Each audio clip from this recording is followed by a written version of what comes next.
Agostino Cicalò, presidente della Camera di Commercio di Nuoro, una nuova edizione di Autunno in Barbagia, una manifestazione che rappresenta una vetrina per il territorio. Rappresenta una vetrina perché, come dire, coinvolge 27, anzi 28 paesi della nostra provincia che hanno tratti e caratteristiche assolutamente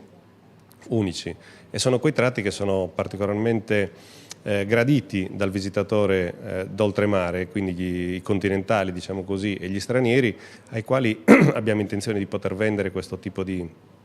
immagine e questa capacità di attrazione in un periodo fuori dall'alta stagione, che è quello che assolutamente ci interessa. Dobbiamo stimolare per quanto possibile i periodi di spalla e l'autunno è un periodo eccezionale per chi arriva dal nord Europa.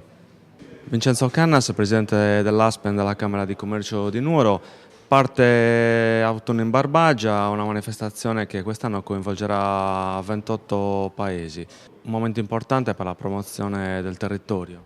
Beh, senz'altro, ormai sta diventando la manifestazione che ha la possibilità di attirare più numeri di persone, senz'altro per quanto riguarda il nostro territorio dell'interno.